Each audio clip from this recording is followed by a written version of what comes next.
अस्सलाम वालेकुम। तो चलें इसको ज़रा देखें। ये फ़ंक्शन है एक, सही है, और इसका ज़रा आउटपुट सोच के बताएं कि क्या इसका आउटपुट आएगा। अगेन स्टार्ट कहाँ से करना है? हमने स्टार्ट को करना है जहाँ पर हम वेरिएबल के अंदर वैल्यू सेव कर रहे हैं और फिर फंक्शन के अंदर वो वैल्यू को पास करवा रहे हैं। तो ज़रा देखें इस चीज़ को और बताएं कि इसका क्या आउटपुट आएगा इसका। समझाता हूँ, अभी रुको। हाँ भाई, किसी के आ रहे समझ में? क्या होगा बताएं, क्या आउटपुट आएगा?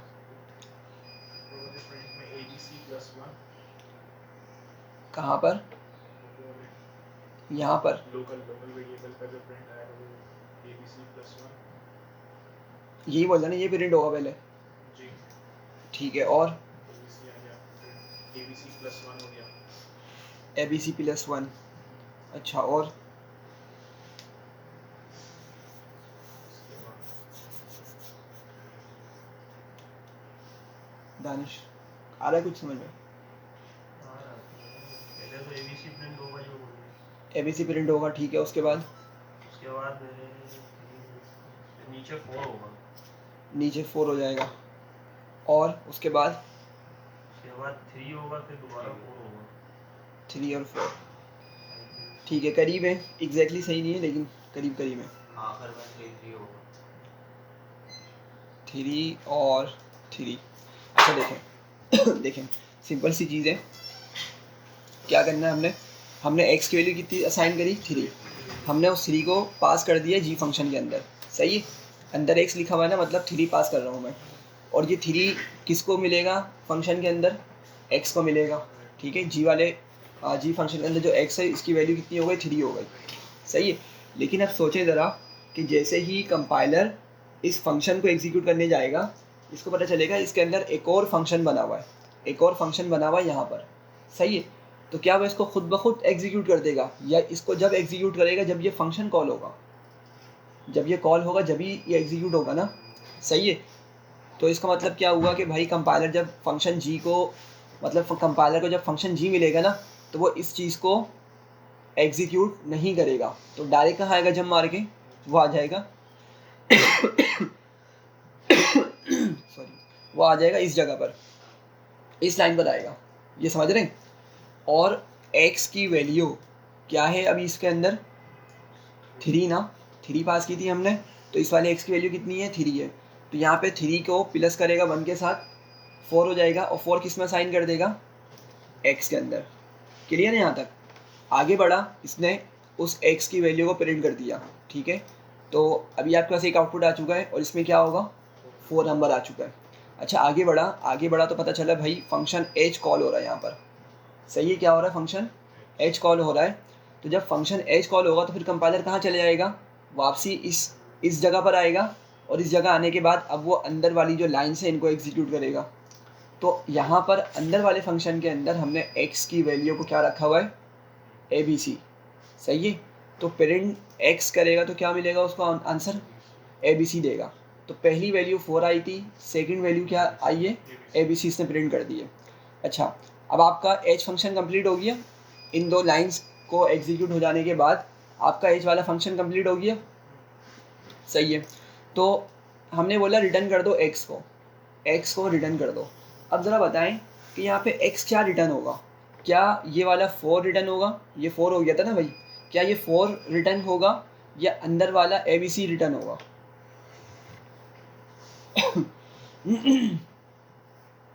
जी 4 होगा, एग्जैक्टली 4 होगा। वो क्यों? क्योंकि देखें, याद रखें कि आप जिस अलाइनमेंट पर देखें, ये अलाइनमेंट पर ज़रा फोकस कीजिएगा। ये जो अलाइनमेंट है ना, ये अलाइनमेंट कौन से फंक्शन की है? जी फंक्शन की या एच फंक्शन की? जी फंक्शन की। तो हम ये बोल सकते हैं भाई जी फंक्शन का जो लोकल वेरिएबल है ना, वही रिटर्न होगा, अंदर वाला रिटर्न नहीं होगा। देखें, अंदर भी भले एक से, यहाँ भी एक से, सही है। लेकिन अगर मैंने यहाँ पर खड़े होकर रिटर्न किया होता ना, अगर मैंने इस जगह खड़े होकर रिटर्न किया होता x को, तो यहाँ से क्या रिटर्न होता? ABC रिटर्न होता। लेकिन मैं यहाँ पे खड़े होकर रिटर्न नहीं कर रहा है x को, मैं कहाँ पे कर रहा हूँ? मैं जी फंक्शन के स्कोप में रहते हुए x को रिटर्न कर रहा हूँ। तो सिंस हमारे पास यहाँ पर एक लोकल वेरिएबल मौजूद है फंक्शन के अंदर, तो इसीलिए 4 वैल्यू रिटर्न होगी। समझ पा रहे हैं बात को? तो क्या हो गया हमारे पास 4 आ चुका है, ABC भी रिटर्न हो चुका है अभी तक, और यहाँ से 4 आपका रिटर्न हुआ। 4 रिटर्न हुआ, इसका मतलब क्या है कि भाई Z के अंदर जाके वो 4 सेव हो जाएगा। Z की वैल्यू क्या हो जाएगी? 4 हो जाएगी। यहाँ तक क्लियर है? अच्छा, फिर हमने Z को प्रिंट किया तो क्या हो गया? दोबारा से 4 मिल जाएगा, सही। लेकिन जब X को प्रिंट करेंगे तो आंसर क्या आएगा इसका? 3 आएगा। समझें? एक रूल हमने कल डिस्कस किया था जी। नीचे 4 3 है। नीचे 4 3, आपकी Z की वजह से 4 हो गया, इस वाली लाइन से 4 मिलेगा, और फिर इस X से दोबारा से आपको 3 मिलेगा। लेकिन आपने वो ABC पहले बोल दिया था। हाँ, तो बस वो ABC याद रखें, ABC डायरेक्ट प्रिंट नहीं होगा। क्या होगा? जब आपका फंक्शन कॉल होगा ना, तो जब जाके आपकी ये वाली चीज़ एग्जीक्यूट होगी। सही है? क्लियर है? तो ये रूल समझ आ गया। इसको एग्जीक्यूट करते हैं तो देखें ज़रा, पहले 4 आया, फिर ABC आया, फिर 4 आया दोबारा से, और फिर 3 आ गया। सही है? चलें लास्ट वाली देखें एग्जाम्पल, फिर हम आगे बढ़ते हैं। आ रहा है कुछ समझ? क्या आएगा आंसर बताएं? इसका तो 4 4 4 लग रहा है। 4 4 4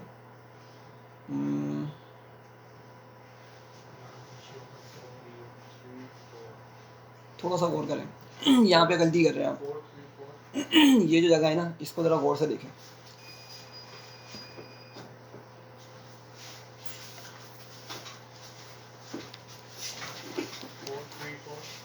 4 3 कैसे?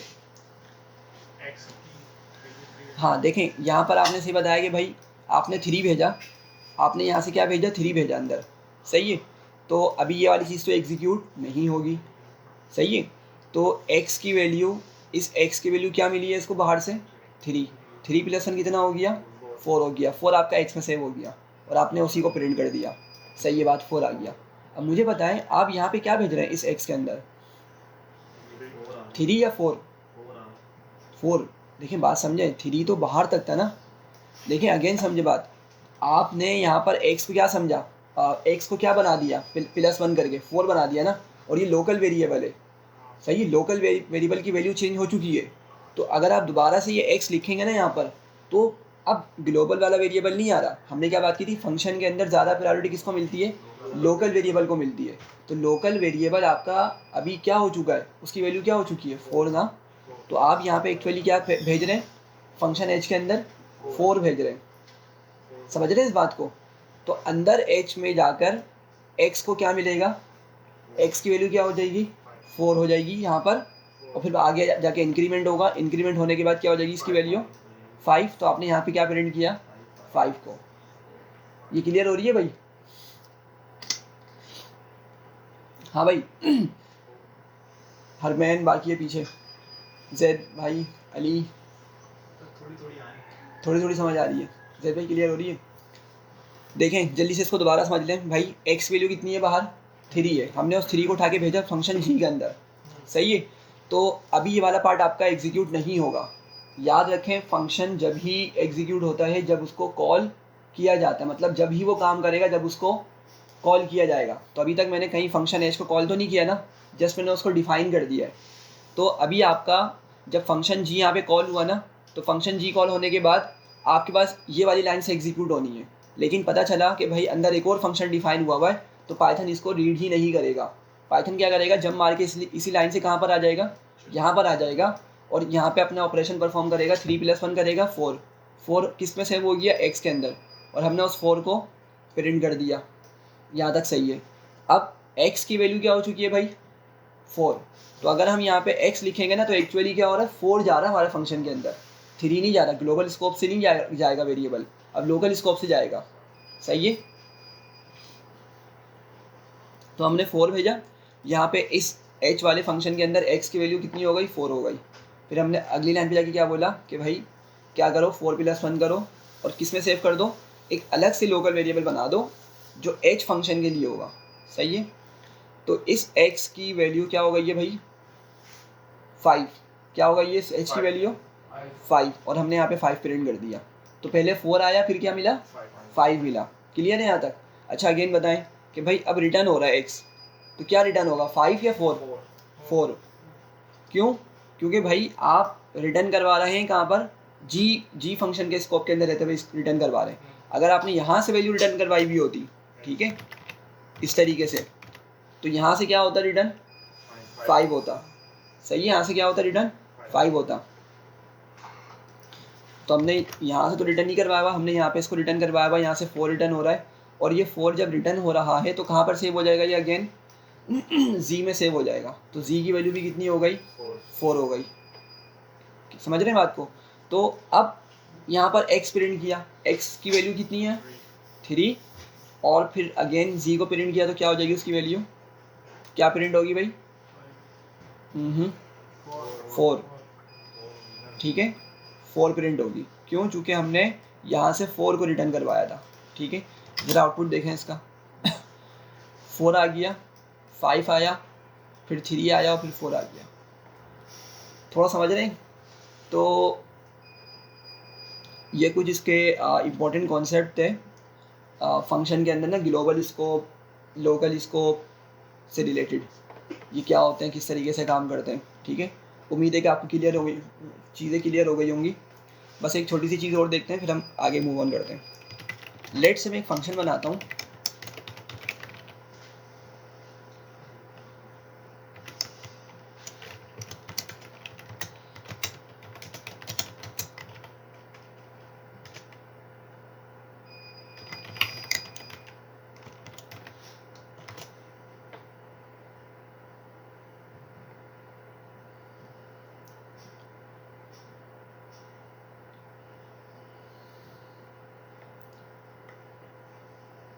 अच्छा, मैंने एक फ़ंक्शन बनाया और बहुत बेसिक सा फंक्शन है। इसमें मैंने a को खुद से रख दिया 10 और b को भी क्या असाइन कर दिया 20, और मैंने बोला भाई प्रिंट कर दो इनका सम, तो 30 प्रिंट कर देगा ये। सही है, लेकिन कब प्रिंट करेगा, जब कॉल करूँगा इसको, जब फंक्शन कॉल करूँगा जब ही प्रिंट करेगा। सही। अच्छा, मैं एक काम करता हूँ, मैंने लिखा प्रिंट a कि भाई मुझे a का आंसर बताओ। ठीक है, तो ज़रा सोच के बताएं क्या आंसर मिलेगा। मैंने कहा भाई a की वैल्यू प्रिंट कर दो। सही है, तो जब मैं ये a की वैल्यू प्रिंट करवाऊंगा तो ज़रा बताएं क्या आंसर मिलेगा। जी, आंसर मिलेगा नहीं मिलेगा?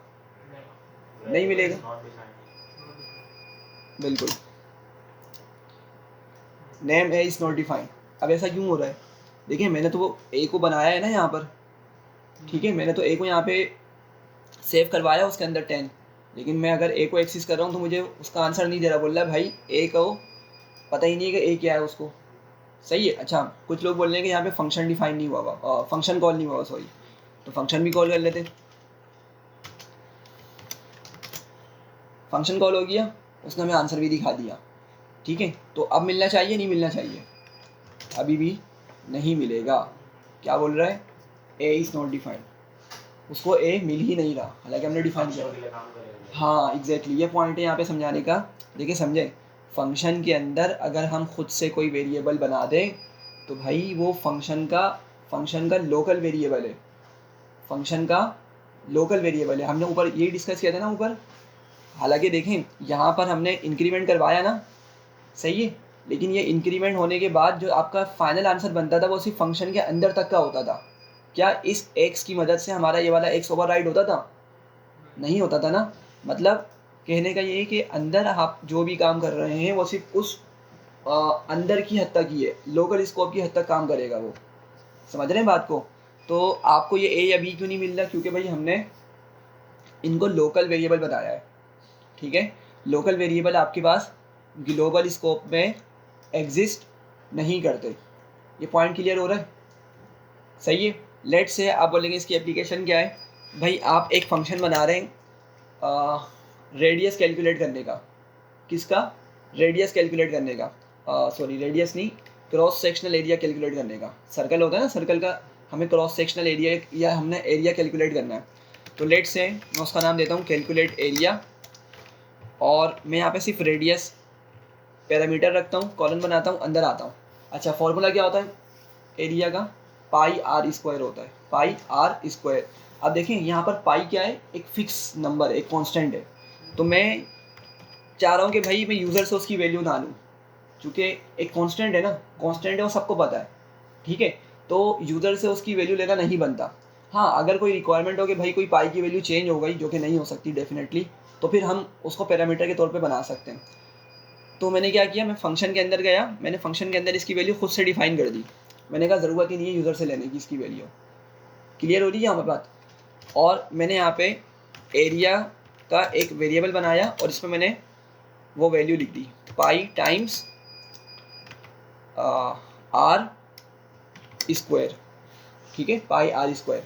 ये मैंने सिंपल सा फॉर्मूला लिख दिया और इसका आंसर जो आने वाला है वो कहाँ पे सेव करवा दिया, एरिया में सेव करवा दिया। तो क्या होगा, यूज़र जब इस फंक्शन को कॉल करेगा खुद से अपना रेडियस देगा, हमें अपने रेडियस की वैल्यू देगा, ठीक है। और यहाँ पे सिर्फ हमें रेडियस की वैल्यू चाहिए, क्योंकि हमने पाई को खुद यहाँ पे सेट कर दिया, खुद यहाँ पे सेव करवा दिया है, ठीक है। और मैं क्या करूँगा, रिटर्न करवा दूँगा। किसको रिटर्न करूँगा, एरिया को, सही है। मैंने एरिया को रिटर्न कर दिया, एग्जीक्यूट किया, कैलकुलेट एरिया मैंने कॉल किया, मैंने लेट से यहाँ पे 3 भेज दिया, ठीक है। तो मुझे क्या मिल गई इसकी वैल्यू 28.278, ये इसकी वैल्यू मिल गई, सही। लेकिन अगर मैं अब आता हूँ और पाई को एक्सेस करता हूँ, तो देखें अभी भी क्या दिखाएगा भाई, पाई इज़ नॉट डिफाइंड। क्यों? क्योंकि भाई वो सिर्फ लोकल वेरिएबल है, वो फंक्शन के स्कोप में काम करेगा, फंक्शन के बाहर काम नहीं करेगा। पॉइंट समझ रहे हैं? तो भाई फंक्शन में आप कोई भी वेरिएबल बना दें, बाहर उसकी वैल्यू हम एक्सेस नहीं कर सकते। ये पॉइंट क्लियर हो रहा है? अच्छा, लेकिन पाइथन ने ना यहाँ पे एक फ्लेक्सिबिलिटी दी है। उसके पास एक सिंटैक्स है, मतलब एक कीवर्ड होता है ग्लोबल का, एक ग्लोबल ही करके कीवर्ड होता है। पाइथन ने बोला हो सकता है जैसे पाई की वैल्यू है, अब सपोज करें हो सकता है कि मुझे इस पाई की वैल्यू को सर्कल के सरकमफेरेंस के लिए भी यूज़ करनी है। सरकमफेरेंस का फॉर्मूला क्या होता है, सर्कल का सरकमफेरेंस होता है ना, जैसे पूरी बाउंड्री है, सर्कल की पूरी बाउंड्री जो होती है उसकी लेंथ निकालने को क्या बोलते हैं, हम सरकमफेरेंस बोलते हैं। अगर मुझे वो कैलकुलेट करना है तो उसका फॉर्मूला क्या होता है, 2πr होता है। तो वहाँ पे मुझे पाई का यूज़ करना पड़ रहा है, मेरी बात समझ रहे हैं, वहाँ पे भी मुझे पाई का यूज़ करना पड़ रहा है। तो हम एक काम कर सकते हैं, हम इसी पाई का वहाँ पर भी यूज़ कर सकते हैं।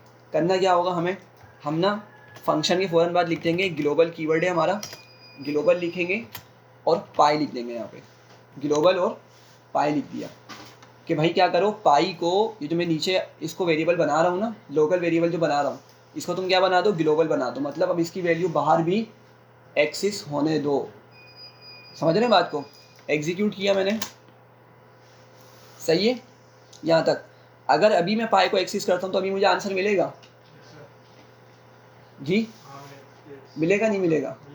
देखें ज़रा आउटपुट क्या बोल रहा है भाई, अभी भी डिफाइन नहीं है। पता है क्यों हो रहा है? कोई गेस करेगा?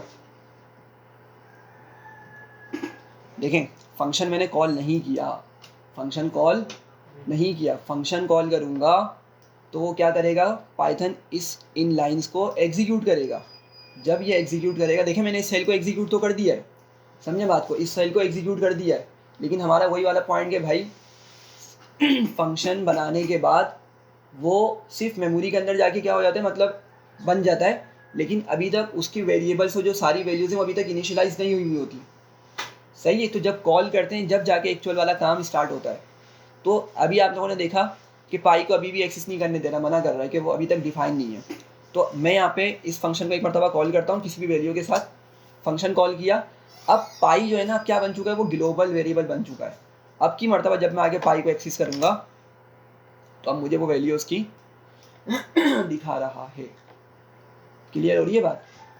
तो अब अगर मैं यहाँ पे आके एक और फंक्शन बनाता हूँ, डेफ कैलकुलेट सरकम लिख देता हूँ, ठीक है, सरकमफेरेंस को शॉर्टकट में सरकम लिख दिया।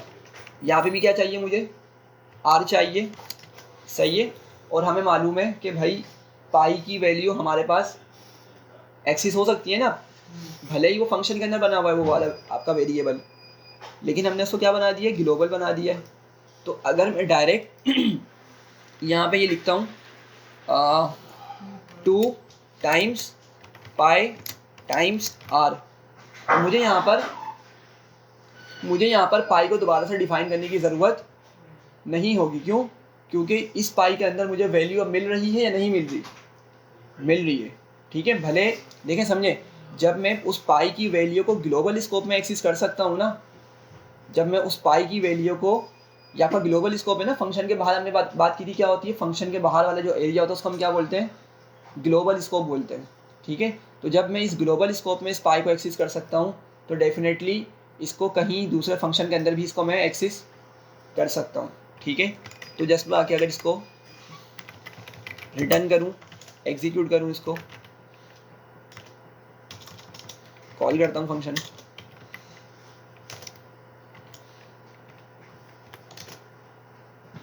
ठीक है।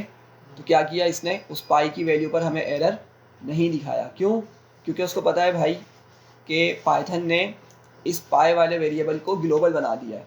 ग्लोबल बनाने का मतलब पता है ना आप लोगों को, क्या मतलब बन रहा है इसका, इसका मतलब ये बन रहा है कि भाई पाइथन ने इसी तरह का एक और वेरिएबल फंक्शन की बॉडी के बाहर भी बना दिया है।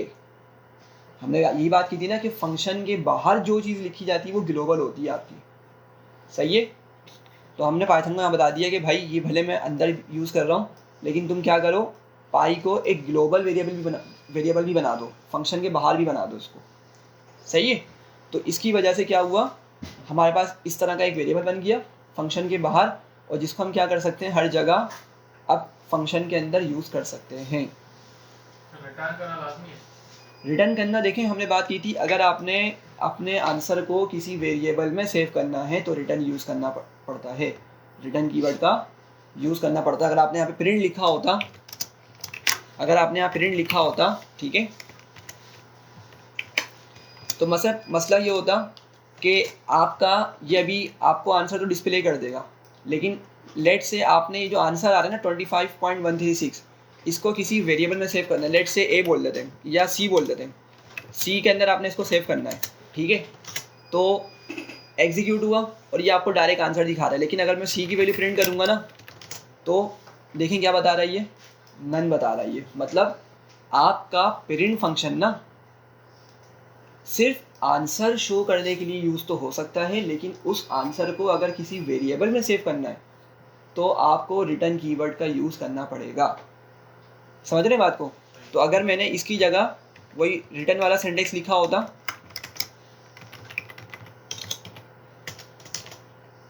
तो ज़रा देखिएगा, अब की मर्तबा इसको एग्जीक्यूट किया मैंने, तो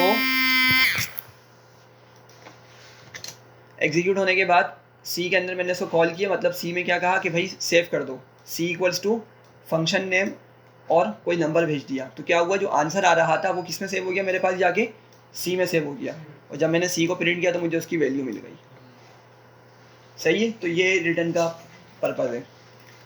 तो भाई ये क्लियर हो रही है आपको, ये चीज़ क्लियर हो गई है, हाँ भाई ये चीज़ क्लियर है। अब बस इसको थोड़ा सा और देख लें कि अगर आपके पास बहुत सारे वेरिएबल हैं फंक्शन के अंदर, सपोज़ करें कि जैसे हम जाएंगे मशीन लर्निंग में तो वहाँ पे फंक्शंस होते हैं, उन फंक्शंस के अंदर कुछ पैरामीटर्स ऑलरेडी डिफाइन हुए होते हैं, ठीक है, वो 2 हो सकते हैं, 2 से ज़्यादा भी हो सकते हैं। तो अगर मुझे उन सब तमाम लोकल वेरिएबल्स को ग्लोबल बनाना है, मेरी बात समझ रहे हैं। लेट से भाई यहाँ पे पाई की जगह ना एक और वैल्यू लिखी हुई है के एक कांस्टेंट होता है, स्प्रिंग कांस्टेंट है, एग्जैक्टली मुझे वैल्यू याद है, लेट से इसकी वैल्यू 1.9 है, ठीक है। मतलब एक ये कांस्टेंट है जो मुझे पता है भाई इस चीज़ को भी मुझे जगह जगह यूज़ करना है, तो मुझे इसको भी क्या बनाना है, मुझे इस के को भी ग्लोबल बनाना है। हमने पाई को तो ग्लोबल बना दिया था, मुझे इस के को भी ग्लोबल बनाना है, तो क्या करना पड़ेगा, जस्ट मैं कोमा लगाऊंगा और उस के को भी लिख दूंगा, सही है। मतलब मैं ये समझाना चाह रहा हूँ कि भाई अगर आपके पास एक से ज़्यादा लोकल वेरिएबल्स को आपने ग्लोबल बनाना है तो आप क्या करें, सबसे पहले लिख दें ग्लोबल, और जो जो वेरिएबल्स का आपने ग्लोबल बनाना है ना उनके कोमा लगा के नाम लिखते चले जाएं। तो अब क्या होगा, आपका ये के भी आपका ग्लोबल बन जाएगा। देखें अगर मैं नीचे आके इसको प्रिंट करता हूँ के को, अच्छा क्यों नहीं चलने दिया इसने हमें, फंक्शन कॉल नहीं होगा, एग्जैक्टली। तो मैं यहाँ पे पहले फंक्शन कॉल कर लेता हूँ और मैं इसको दोबारा से प्रिंट करता हूँ, तो देखें वैल्यू मिल गई मुझे 1.9। तो होपफुली आपको पॉइंट क्लियर हो रहा होगा, पॉइंट समझ आ रहा होगा कि इस तरीके से हम क्या कर सकते हैं, किसी भी लोकल वेरिएबल को ग्लोबल बना सकते हैं। और हमें इसकी ज़रूरत कब पड़ती है, जब हम कोई ऐसा फंक्शन बना रहे हैं उसमें कोई ऐसा कांस्टेंट यूज़ कर रहे हैं, हमें मालूम है कि ये हमारी जो कैलकुलेशन है इसमें उस कांस्टेंट को दोबारा यूज़ करना पड़ेगा, तो इसलिए हम क्या करते हैं, उसको ग्लोबल बना देते हैं, सही है। लेकिन वैसे अच्छी प्रैक्टिस ये होती है कि हम इस तरीके से बाहर बनाएं, ऐसे वेरिएबल्स जो हमें बार बार फंक्शन से यूज़ करने हैं उसको हम इस तरीके से बनाएं, बाहर ही बनाएं, ठीक है, ज़्यादा अच्छा तरीका ये होता है, ठीक है। लेकिन अगर कोई इसको भी यूज़ करेगा तो जब भी ये काम करेगा कोई मसला नहीं होगा। क्लियर है भाई, कोई मसला है इसमें? आगे बढ़ूँ, चलें लैम्डा फंक्शंस।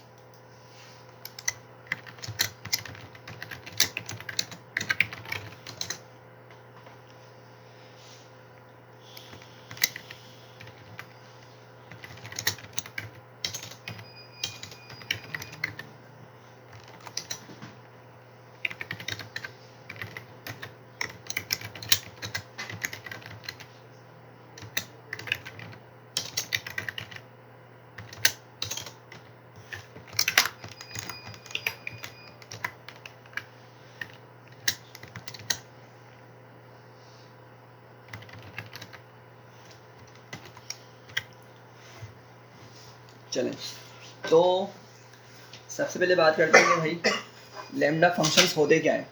अभी हमने नॉर्मल फंक्शंस पढ़े हैं ऊपर, उसमें हमें क्या करना पड़ता है, डेफ कीवर्ड का यूज़ करना पड़ता है, और डेफ कीवर्ड यूज़ करते हुए हम क्या करते हैं, अपना फंक्शन डिफाइन करते हैं या क्रिएट करते हैं, सही।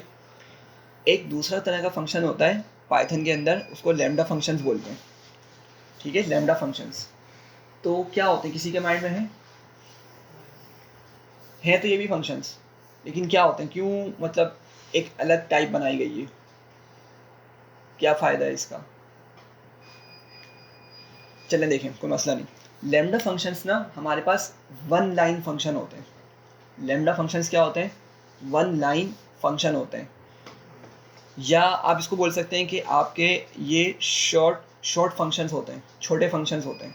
तो अगर आपने कोई छोटी लॉजिक हैंडल करनी है, आपकी मर्ज़ी, आप उसको डेफ से कर लें, या अगर आप चाहें तो उसको और अच्छे तरीके से लैम्डा फंक्शन की मदद से भी कर सकते हैं। मतलब लैम्डा फंक्शन के अंदर अभी आप क्या कर सकते हैं, उस लॉजिक को हैंडल कर सकते हैं।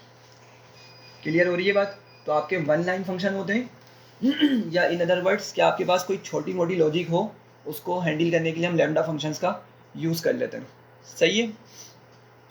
सेंटेंस बहुत सिंपल सा है, आपने क्या करना है, फंक्शन का नाम लिखना है, इक्वल्स टू करना है, लैम्डा कीवर्ड है, ये कंपलसरी है आपका, लैम्डा कीवर्ड आपने एज इट इज़ लिखना है, ठीक है। फंक्शन का नेम तो कुछ भी रख सकते हैं, लेकिन लैम्डा आपने लाजमी लिखना है। फिर आपके वेरिएबल्स आएंगे, एक वेरिएबल है तो एक वेरिएबल आएगा, दो हैं तो फिर दो आएंगे, तीन है तो यहाँ पे हम क्या करेंगे, तीन वेरिएबल्स लिख रहे होंगे, कॉलन लगाएंगे, और फिर अपनी जो भी लॉजिक है, हमें उन नंबर्स के साथ क्या करना है, हम उसको लिखेंगे, ठीक है। चलें एक कोड बनाते हैं, सिंपल सा छोटा सा फंक्शन बनाते हैं, हमें उसमें ना दो नंबर्स को सम करना है। क्या करना है, लैम्डा फंक्शन से एक फंक्शन बनाना है और उसमें हमने दो नंबर्स को सम करना है। क्लियर हो रही है भाई ये? तो ज़रा बताएं फंक्शन का नाम क्या रखूँ मैं? फंक्शन का नाम क्या रखूँ मैं? हाँ भाई अली, फंक्शन का नाम बताएं, आप बताएं। अली रख दूँ?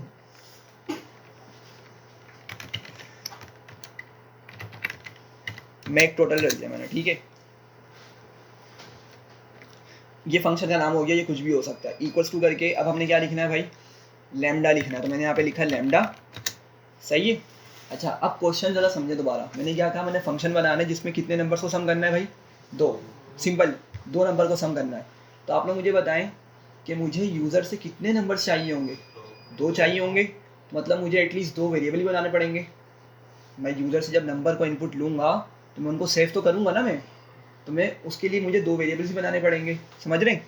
तो ये जो मैंने लिखा था ना वेरिएबल और वेरिएबल्स, ये आपकी क्वेश्चन की लॉजिक बताएगी कि आपने कितने वेरिएबल्स रखने हैं, सही है। तो मैं यहाँ पे दो वेरिएबल्स लेता हूँ और मैं उनको नाम दे देता हूँ a, b, ठीक है, या कुछ भी दे सकते हैं नाम, n1 n2 num1 num2, मैंने इनको ये नाम दे दिया, ठीक है। फिर क्या करना है, मैंने कॉलन लगाना है, कॉलन लगा दिया मैंने, ठीक है, ये कॉलन आ गया।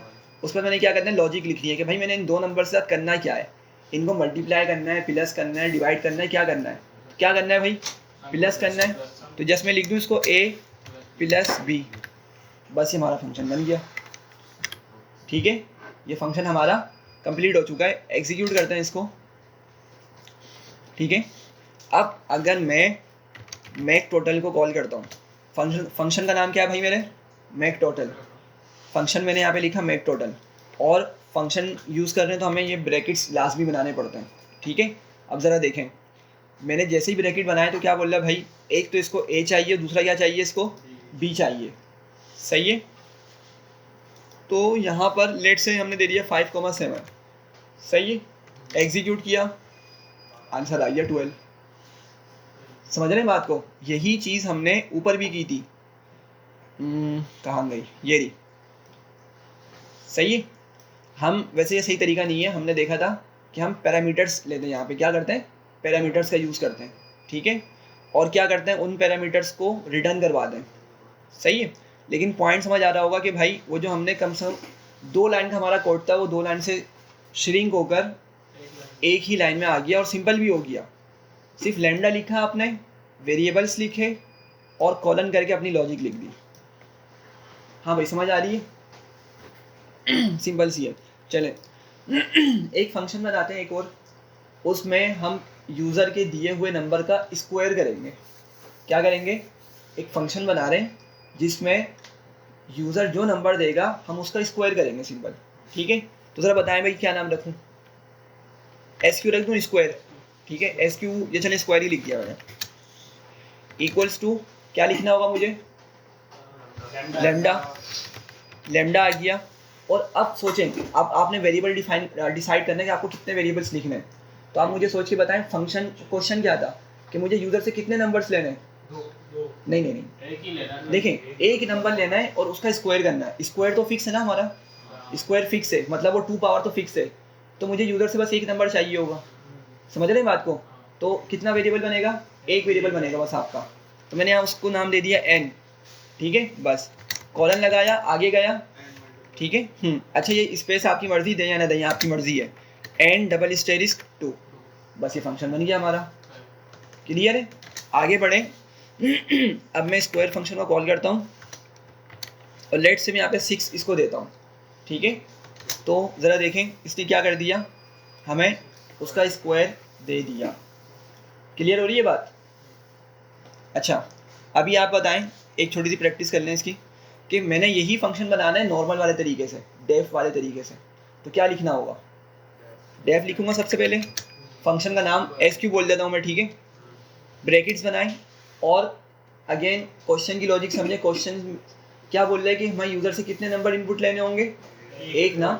तो मैं यहाँ पे एक पैरामीटर लिखूंगा, ब्रैकेट में क्या करूँगा, एक पैरामीटर, उसको मैं लेट से बोल देता हूँ एक्स।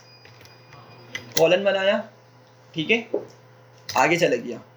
और यहाँ पे क्या लिखूंगा सबसे पहले मैं, लॉजिक, मतलब वही रिटर्न, क्योंकि मुझे क्या करना है, जस्ट सिंपल सा फंक्शन है। तो मैंने रिटर्न का यूज़ किया और क्या बोल दिया, एक्स डबल स्टेरिस 2, कि भाई उस नंबर का स्क्वायर करो और रिटर्न करवा दो, ठीक है। तो आपका ये फंक्शन और ये फंक्शन दोनों सेम ही तरीके से काम करेंगे, लेकिन पॉइंट समझें, ये फंक्शन आपके पास 2 लाइंस पे जा रहा है एटलीस्ट, वही लॉजिक आपके पास और सिंपलर तरीके से एक ही लाइन में कवर होगा। पॉइंट समझ आ रहे हैं। तो आपके ये फंक्शन, ये होता है लैम्डा फंक्शन, जो आपको किसी भी लॉजिक को एक ही लाइन में, 1 लाइन में कंप्लीट करने देता है, लिखने देता है, सही है। अच्छा एक चीज़ बताएं कि भाई मैंने लेट से एक वेरिएबल बनाया, मैं उसको बोलता हूँ NUM, नम बोल दिया, और मैं चाह रहा हूँ मैं इस नम के अंदर, नम स्क्वायर के अंदर क्या करूँ, स्क्वायर की वैल्यू सेव करवा लूँ। लेट से मैंने यहाँ पे दिया 9, मैंने क्या दिया 9, तो 9 का स्क्वायर क्या होगा, 81 होगा। मैं चाह रहा हूँ उस 81 को नम SQ में, नम स्क्वायर में सेव करवा लूँ। तो क्या ख्याल है, सेव होगा या नहीं होगा, या नन देगा जी भाई।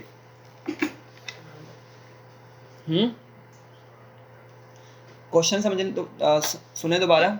मैंने स्क्वायर के अंदर क्या पास किया भाई, 9 दिया, तो ये 9 आएगा n के अंदर, और फिर आपकी लॉजिक एग्जीक्यूट होगी, 9 का स्क्वायर हो जाएगा 81, बात सही है। तो इस पूरी जगह आ गया 81। तो सवाल ये है कि क्या 81 आपका नम स्क्वायर के अंदर सेव होगा या नहीं। अच्छा भाई हो जाएगा, बिल्कुल बिल्कुल ऐसे ही है, ये आपका आंसर नम स्क्वायर के अंदर सेव हो जाएगा, ठीक है। एग्जीक्यूट करते हैं ज़रा, और ज़रा देखें प्रिंट करते हैं नम स्क्वायर को, तो 81 आ गया, बिल्कुल आ गया। तो अब बात समझें कि भाई हमने इस फंक्शन में, इस लैम्डा फंक्शन में कहीं रिटर्न यूज़ किया नहीं ना, लेकिन बगैर रिटर्न यूज़ किए भी रिटर्न वाली लॉजिक को यूज़ कर रहा है। मेरी बात समझ रहे हैं? अभी हम लोग पर डिस्कस किया था भाई रिटर्न और प्रिंट में क्या डिफरेंस है। तो रिटर्न अगर यूज़ करते तो जब भी आंसर हमारा किसी वेरिएबल में सेव हो पा रहा होता है, ठीक है, लेकिन यहाँ पर हमने रिटर्न का यूज़ नहीं किया, फिर भी नंबर सेव होने दे रहा है हमारा किसी वेरिएबल के अंदर। तो इसका मतलब क्या हो रहा है कि भाई बैकएंड पर आपका रिटर्न यहाँ पर लाजमी यूज़ हो रहा है, जिसकी वजह से हमारा आंसर किसी वेरिएबल में सेव हो रहा है। क्लियर हो रही है बात? तो यहाँ पे हमें रिटर्न यूज़ करने की ज़रूरत नहीं होती, पाइथन खुद ही उस लॉजिक को हैंडल कर रहा होता है। क्लियर है?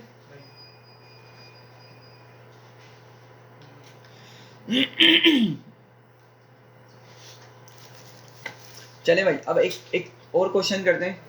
हम अब यूज़र से 2 नंबर लेंगे। क्या करेंगे? यूज़र से 2 नंबर इनपुट लेंगे और हम एक नंबर को दूसरे नंबर की पावर बना देंगे। समझे क्या बोल रहा हूँ? लेट से यूज़र ने 2 नंबर दिए 3 और दूसरा नंबर दिया 7, या कुछ भी नंबर XYZ 4 कंसिडर कर लें। एक नंबर है 3, दूसरा नंबर 4 है, तो हम क्या करेंगे? 3 की पावर 4 बना देंगे। अभी तो हमने स्क्वायर वाली लॉजिक लिखी थी ना कि भाई कोई भी नंबर देगा बस स्क्वायर कर देंगे। अब हम 2 नंबर यूज़र से लेंगे, पहले नंबर को बेस में रखेंगे, ठीक है, और दूसरे नंबर को पावर बना देंगे उसकी, ठीक है। तो ये क्वेश्चन क्लियर हो रहा है? लैम्डा फंक्शन से करेंगे और नॉर्मल वाले फंक्शन से भी करेंगे, दोनों तरीक़ों से करेंगे हम, ठीक है। तो लेट से मैं पहले नॉर्मल फंक्शन लैम्डा फंक्शन से करते हैं। मैंने पावर का नाम दे दिया, ठीक है, इक्वल्स टू, क्या लिखना होगा उसके बाद मुझे? लैम्डा फंक्शन, लैम्डा आएगा कीवर्ड। अच्छा अगेन अब वेरिएबल डिफाइन करना है, तो समझे क्वेश्चन को कि कितने नंबर चाहिए हमें यूज़र से? 2। भाई पहला नंबर देगा और दूसरा नंबर देगा, दूसरे नंबर को हम पहले वाले की पावर बना देंगे, तो 2 नंबर चाहिए, तो मुझे 2 वेरिएबल सीखने होंगे। तो मैंने लेट से n1 n2 बोल दिया, ठीक है, कॉलन लगाया, अब गया आगे। अब बताएं क्या लॉजिक होगी इसकी? n2 एग्जैक्टली, ठीक है, बस ऐसे ही होगा, n1 डबल स्टेरिस और n2, बस ये लॉजिक कंप्लीट हो गई हमारी। एग्जीक्यूट किया, पावर को कॉल किया, हमने जो फंक्शन बनाया है ब्रैकेट्स, और लेट से मैं यहाँ पे देता हूँ 2 और 3, सही है। तो क्या आंसर एक्सपेक्ट करें हम इससे? 8 एग्जैक्टली। तो ज़रा देखें क्या आ गया? 8 आ गया, ठीक है। अगर इसी चीज़ को हमने लिखा होता 3,4, तो क्या होता? 3 की पावर 4 81 होती है, ठीक है। 3 की पावर 4 क्या हो जाती है? 81। तो हमें इसका आंसर 81 मिल रहा है। समझ रहे हैं बात को? अच्छा, ये लैम्डा फंक्शन है। नॉर्मल फंक्शन किस तरह बनेगा? इसका डेफ लिखना पड़ेगा, इसको नाम थोड़ा सा डिफरेंट देते हैं। लेट से बोला मेक पावर, ठीक है, मेक पावर। अगेन भाई यूज़र से कितने नंबर चाहिए हमें? 2 चाहिए एटलीस्ट, ठीक है। तो यहाँ पे कितने पैरामीटर्स लिखूंगा मैं? 2। लेट से a, b लिख दिया, कॉलन लगाया, आगे गए। क्या लॉजिक होगी? लॉजिक वही सेम रहेगी, रिटर्न लिखेंगे और a डबल स्टेरिस b, ठीक है। तो अब अगर मैं करता हूँ मेक पावर को कॉल, और मैं इसमें पास करता हूँ 2,4, सही है। तो क्या आंसर मिलना चाहिए भाई? 2 की पावर 4 16 एग्जैक्टली। क्या मिलेगा? 16 मिलेगा, आ गया 16, ठीक है। 2 की पावर 5 करेंगे तो क्या हो जाएगा? 32। क्लियर हो रही है बात? तो दोनों ही तरीके सही हैं, लेकिन क्या होता है अगर आपको कोई छोटी सी लॉजिक हैंडल करनी तो हम प्रीफर करते हैं कौन सा फंक्शन यूज़ करें? लैम्डा फंक्शन का यूज़ कर लें, ठीक है। अगर कोई थोड़ी कॉम्प्लेक्स लॉजिक है तो उसके लिए फिर हम ऑफ कोर्स यही वाला करते हैं, ठीक है, ये नॉर्मल फंक्शन यूज़ करते हैं। हालांकि उस कॉम्प्लेक्स लॉजिक को भी हम लैम्डा की मदद से लिख सकते हैं, लेकिन प्रेफरेबल नहीं है, ज़्यादातर हम इसको नॉर्मल फंक्शन से ही सॉल्व कर रहे होते हैं। क्लियर है? आगे सॉरी देखें अभी हमने बात की है प्रिंट असल में ना आपके आंसर को सेव नहीं करने देगा। देखें आप दोबारा समझ लें अभी इसको। मैंने यहाँ पे ये फंक्शन बनाया ना, मैं क्या करता हूँ यहाँ पे प्रिंट यूज़ कर लेता हूँ, ठीक है। प्रिंट मैंने यूज़ कर लिया और मैंने इसको एग्जीक्यूट किया, आंसर तो सही आएगा, आंसर पे कोई मसला नहीं है। लेकिन मसला कहाँ होगा, अगर मैं आंसर को किसी दूसरे वेरिएबल में सेव करने चाह रहा हूँ, जब मसला करेगा ये। क्या मसला करेगा, देखें ये 32 आया ना, मैं चाह रहा हूँ 32 को मैं एक आंसर के वेरिएबल में सेव कर लूँ, ANS का वेरिएबल बनाऊँ और उसमें इस 32 को सेव कर दूँ, ठीक है। तो क्या करना पड़ेगा मुझे, मैं जाऊँगा लेफ़्ट पे, मैं लिखूँगा ANS या जो भी वेरिएबल का नाम आपने लिखना आप लिखें, इक्वल्स टू करके फंक्शन, और फिर उसमें वैल्यूज हमने पास करा दी। और मकसद क्या है कि भाई 32 मेरा किस में सेव हो जाए, आंसर में सेव हो जाए। अब ज़रा देखें, इसको मैंने एग्जीक्यूट किया और एग्जीक्यूट हो चुका है। अब ज़रा देखें, अगर मैं आपको आंसर प्रिंट करके दिखाऊं तो क्या दे रहा है ये, नन। मतलब 32 को इसने मेरे आंसर वेरिएबल में सेव नहीं करवाया, सही है।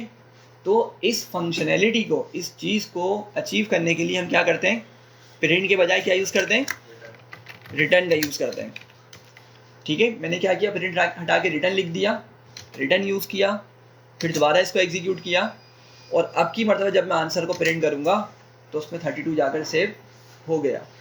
देख रहे हैं, यहाँ पर इसने हमें आंसर में 32 प्रिंट करके दे दिया, सेव करवा दिया, सॉरी। तो ये पॉइंट क्लियर हो रहा है, इस वजह से हम रिटर्न का यूज़ करते हैं। अगर आपने किसी डेटा को, अपने फंक्शन के किसी डेटा को बाहर किसी वेरिएबल में सेव करने देना है तो हम रिटर्न का यूज़ करते हैं, ठीक है। आप लोग शायद कल की क्लास में नहीं थे तो हमने इसकी एग्जाम्पल भी देखी थी। आप लोगों को याद होगा, पॉप और रिमूव हमने यूज़ किया था लिस्ट पर।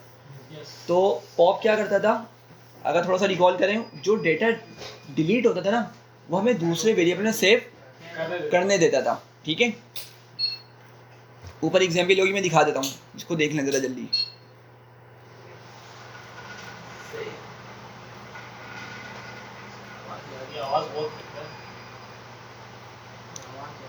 अच्छा यहाँ देखें, यहाँ पे ज़रा जल्दी से इसको देखें, लिस्ट क्या है मेरे पास, 1 2 3 4, लिस्ट में क्या सेव है, 1 2 3 4। मैंने क्या किया, रिमूव किया किसको, 2 को, और मैं चाह रहा था कि भाई 2 रिमूव हो जाने के बाद किस में सेव हो जाए, V1 के अंदर। अच्छा, फिर मैंने पॉप किया, पॉप किस तरह काम करता है भाई,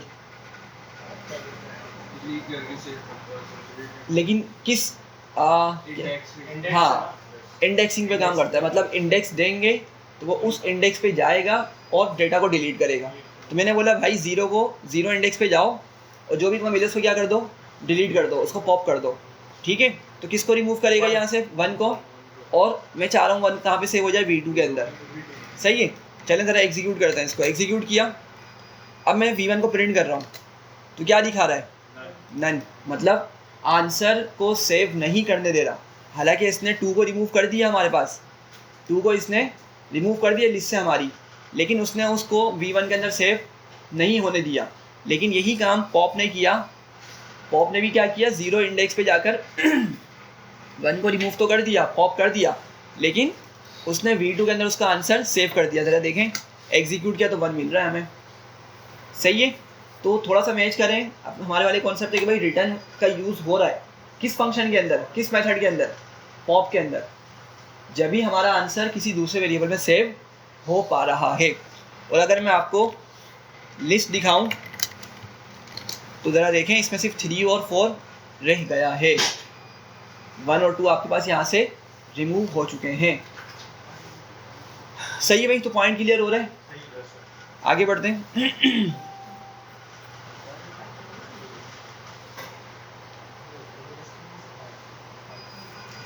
चलें, अच्छा यार यहाँ देखें ज़रा, एक छोटा सा क्वेश्चन है और इंटरेस्टिंग सा कॉन्सेप्ट है। एक क्वेश्चन है यार, यहाँ देखें, हरमैन, मिस्टर हरमैन प्लीज़ अटेंशन। क्वेश्चन ये कि लेट्स से कि एक आपकी ई कॉमर्स वेबसाइट है, ठीक है, एक ई कॉमर्स वेबसाइट है और उस पर ना डिफरेंट रेंज की प्रोडक्ट्स लगी हुई हैं, ठीक है, डिफरेंट रेंज की प्रोडक्ट्स मौजूद हैं। तो लेट्स से हम बोलते हैं कि भाई अगर किसी कस्टमर ने 1 से लेके 1000 रुपीज़ तक की कोई परचेजिंग करी है, तो उस पर कोई डिस्काउंट नहीं मिलेगा उसको, ठीक है। अगर उसकी 1000 से लेके 2000 तक की परचेजिंग है, मतलब इस रेंज में अगर उसने कुछ चीज़ परचेज करी है, तो लेट से हम उसको डिस्काउंट देते हैं 21% का, ठीक है। 21% उसको डिस्काउंट मिलेगा, जस्ट इमेजिन कर रहे हैं। और अगर उसकी परचेज 2000 से लेके 3000 तक है, तो उसको 23% डिस्काउंट मिलेगा। सॉरी, क्लियर है यहाँ तक? 1 से लेके 1000 तक है तो कोई डिस्काउंट नहीं। 1 से लेके 2000 तक की अगर उसकी कोई परचेजिंग है तो 21% डिस्काउंट। 2001 से लेके 3000 अमाउंट तक की उसकी कोई परचेजिंग है तो 23% डिस्काउंट, ठीक है। बस इतनी ही हमारे पास क्या है, मतलब 3000 मैक्सिमम रेंज तक की उसमें प्रोडक्ट्स मौजूद है। 3000 से ऊपर कोई भी प्रोडक्ट मौजूद नहीं है, 3000 से ऊपर प्राइस की कोई भी प्रोडक्ट मौजूद नहीं है। तो हमें इसका कोड लिखना है लैम्डा फंक्शन की मदद से, हमें डिस्काउंट कैलकुलेट करना है। अब लेट से कोई कस्टमर आया, उसने 1600 रुपीज़ की कोई प्रोडक्ट बाई करी, सही है। अब हमने उस पर परसेंटेज कैलकुलेट करनी है कि भाई उसको कितना डिस्काउंट मिलने वाला है। डिस्काउंट बताएंगे हम, ठीक है। क्या करेंगे, एक फंक्शन बनाएंगे जिसकी मदद से सिर्फ क्या बताएंगे, डिस्काउंट को शो करवाएंगे कि भाई इतना डिस्काउंट इस 1600 पे बन रहा है। अगर किसी ने 2300 की प्रोडक्ट बाय करी है तो उस पे जो डिस्काउंट बन रहा है हमें वो बस वो डिस्काउंट शो करवाना है। क्लियर हो रही है बात? चलें, तो यहाँ पर हम लैम्डा फंक्शन से कर रहे हैं। पहले एक वेरिएबल बना लेते हैं उसके लिए, सही है। लैम्डा फंक्शन के लिए हम फंक्शन का नेम बताते हैं ना, तो बस फंक्शन का नेम रख लेते हैं। लेट से हम यहाँ पे लिखते हैं डिस्काउंट ही लिख लेते हैं, फिलहाल मेरे माइंड में ये आ रहा है। डिस्काउंट इक्वल्स टू, ठीक है, क्या लिखना होगा सबसे पहले, लैम्डा लिखना होगा, सही है, लैम्डा। अच्छा, फंक्शन के अंदर इसको इस तरह सोच के चलें कि भाई फंक्शन आया, फंक्शन के अंदर हमने यूज़र की जो प्राइस है ना वो देनी है। यूज़र की जो प्राइस है ना, मतलब जो यूज़र ने जितनी भी अमाउंट की प्रोडक्ट परचेज़ करी है वो हमें प्राइस यहाँ पे पास करनी है फंक्शन के अंदर। तो सोच के बताएं कितने वेरिएबल्स मुझे यूज़ करने हैं यहाँ पर, 3। दोबारा समझे, सिंपल सी बात है। हमें क्या कैलकुलेट करना है, डिस्काउंट। डिस्काउंट किस पे अप्लाई होगा, प्राइस पे, प्राइस पे ना। और प्राइस कैसे पता चलेगी, हम फंक्शन बना रहे हैं, प्राइस पास करेंगे उसके अंदर, प्राइस पास करेंगे, ठीक है। और प्राइस के बिहाफ पे क्या होगी, सारी कैलकुलेशन परफॉर्म होगी हमारी। तो कितने वेरिएबल की नीड है मुझे, एक ही वेरिएबल की नीड है। समझ रहे हैं बात को? लाइव जब वेबसाइट होगी तो वो वहाँ पे तो हम क्या कर रहे होते हैं, वहाँ पे लाइव डेटा फेच कर लेते हैं कि भाई यूज़र ने कार्ट में कितनी प्रोडक्ट्स ऐड करी हैं और कितने की उसने बाय करी है, ठीक है। वहाँ पे हम डेटा मिल रहा होता है डेटाबेस से, सही है।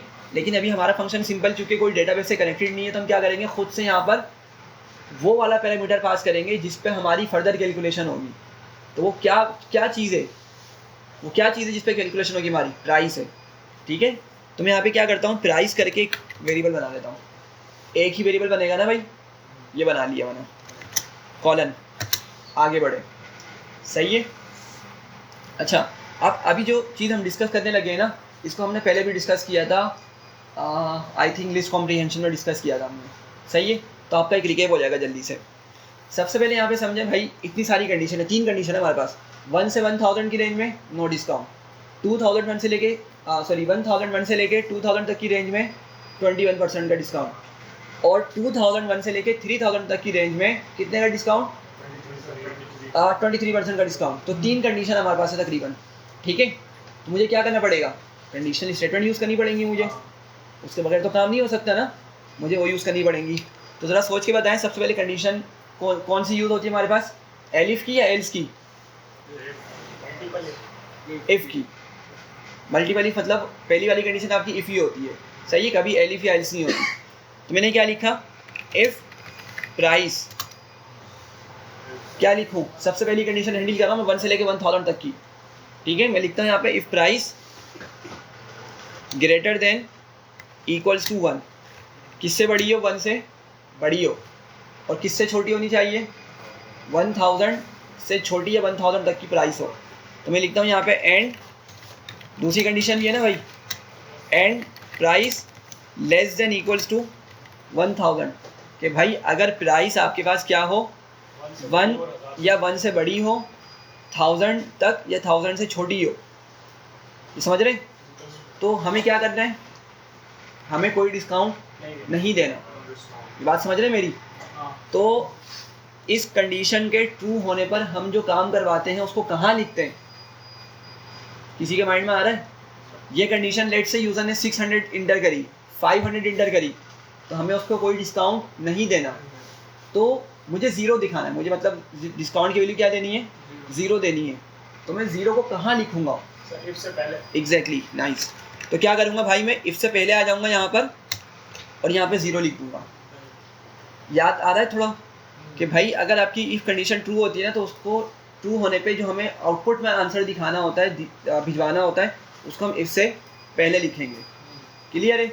अच्छा, हमने ये इफ तो हैंडल कर ली, लेकिन व्हाट कि अगर प्राइस इस रेंज में लाई ही नहीं कर रही, तो फिर हम कहाँ जाएंगे? आगे जाएंगे। लेकिन नॉर्मल इफ़ के अंदर ना हम एलिफ का यूज़ कर लिया करते थे, नॉर्मल इफ़ कंडीशन के अंदर। यहाँ पर एलिफ का यूज़ डायरेक्टली नहीं होता, यहाँ पे एल्स इफ़ करके हो रहा होता है, यहाँ पर एल्स इफ़ करके हो रहा होता है। ये लिस्ट कॉम्प्रिहेंशन का कॉन्सेप्ट है। तो मैं बाहर आऊँगा, मतलब कंडीशन के एंड पर आऊँगा, और मैं यहाँ पे सबसे पहले क्या लिखूँगा? एल्स। मतलब मैं पाइथन को गाइड कर रहा हूँ, भाई अगर आपको ये प्राइस मतलब इस रेंज में मिल जाए, प्राइस अगर इस रेंज में मिल जाए तो क्या करो? ज़ीरो भिजवा दो। और अगर ये कंडीशन फॉल्स हो जाती है तो एल्स पे जाओ। कहाँ चले जाओ? एल्स पे चले जाओ। ऐसे ही होता है ना, इफ़ कंडीशन फॉल्स होती है तो एल्स पे जाता है हमारा, अगर सिर्फ दो कंडीशन है। मैं एल्स पे आ गया, लेकिन अब आपको पता है यहाँ पे एक और कंडीशन है हमारे पास। वो क्या है कि भाई प्राइस अगर 1001 से लेके कहाँ तक की हो? 2000 तक की, तो फिर हमें उस पर अलग डिस्काउंट अप्लाई करना है। समझ रहे हैं बात को? तो मैं एल्स पर जाने के बाद दोबारा से इफ़ कंडीशन का यूज़ करूँगा, ठीक है? एल्स इफ़ करके हमने यूज़ करना है, एलिफ डायरेक्ट यूज़ नहीं करना। मैं क्या लिखूँगा? इफ़ प्राइस क्या होगा? Greater than equals to 1001 and price less than equals to 2000, कि भाई अगर 1001 से बड़ी हो या बराबर हो और 2000 के बराबर हो या छोटी हो प्राइस, तो क्या करना है? हमें 21% का डिस्काउंट अप्लाई करना है, ठीक है? खाली इफ नहीं लिख सकते? नहीं, खाली इफ पे नहीं चलेगा ये आपको एल्स लाजमी लिखना पड़ता है यहाँ पे, ये आपको एल्स लाजमी लिखना होता है, सही है? ताकि आप पाइथन को गाइड कर सकें, भाई अगर ये कंडीशन फॉल्स हो रही है ना, तो कहाँ जाओ? एल्स पे जाओ, ठीक है? खाली यहाँ पे इफ नहीं चलेगा। अच्छा देखें, अगर ये कंडीशन ट्रू हो जाती है तो मुझे इसकी कैलकुलेशन परफॉर्म करवानी है। कहाँ करूँगा उसको मैं परफॉर्म? एल्स इफ़ के बिटवीन में, इफ़ के पहले बोल लें या एल्स के बाद। तो मैं आ गया यहाँ पर और क्या करूँगा भाई? मैं 0.21 को मल्टीप्लाई कर दूँगा किससे? प्राइस के साथ, ठीक है? अगर आप लोग चाहें इसको इस तरह लिख लें, वरना जो नॉर्मली लोगों को पता होता तरीका, वो क्या करते हैं? 21 को मल्टीप्लाई करेंगे पहले प्राइस से और फिर इसको डिवाइड कर देते हैं किससे? 100 से। डिवाइड कर दिया 100 से, तरीका एक ही है, ठीक है? आंसर सेम ही मिलने वाला है, सही है? तो आपके पास ये वाली कंडीशन भी हैंडल हो गई कि भाई ये कंडीशन आपने अप्लाई कर दी, क्लियर है? लेकिन अभी हमारी एक और कंडीशन बाकी है, 2001 से लेकर 3000 तक की प्राइस की रेंज वाली, सही है? तो अगर लेट से ये भी फेल हो जाती है तो फिर मुझे क्या करना पड़ेगा? मुझे एक और इफ कंडीशन लिखनी पड़ेगी, समझ रहे हैं बात को? लेकिन क्या मैं डायरेक्ट यहाँ पे आके बस इफ़ लिख दूँ, इस तरीके से इफ़ लिख दूँ? नहीं, एल्स लगाऊंगा मैं, एग्जैक्टली, ठीक है? मैंने एल्स लगाया और फिर क्या करूँगा? फिर वही इफ़ कंडीशन लिखूँगा अपनी पूरी कि भाई if price is greater than equals to 2001 and price less than equals to 3000। अगर ये कंडीशन ट्रू हो जाती है तो उसको ट्रू होने में मुझे जो काम करवाना है वो कहाँ लिखूँगा? इस इफ़ के पीछे, एल्स इफ़ के दरमियान लिखूँगा या इफ़ के पीछे। तो कितना डिस्काउंट देना था हमने? 23। मैं डायरेक्ट इसको लिखता हूँ 0.23 टाइम्स प्राइस, ठीक है? अच्छा, लेकिन अगर मैंने इसको यहाँ छोड़ दिया एरर देगा ये, क्यों? क्योंकि हमने इस इफ़ की एल्स कंडीशन को हैंडल नहीं किया। अब इमेजिन करें ना, लेट से यूज़र आया, उसने 3000 से ऊपर की प्राइस डाल दी, तो हमारी कोई भी कंडीशन इसको हैंडल नहीं कर रही, ठीक है? तो आपका यहाँ पर मसला हो जाएगा, मतलब कोड आपका सही, आपका काम नहीं कर रहा होगा। तो हमें क्या करना है? उस कंडीशन को भी हैंडल करना है। तो क्या करूँगा मैं? एल्स, और यहाँ पे कोई मैसेज प्रिंट करवा देते हैं, ठीक है? क्या करवाएं,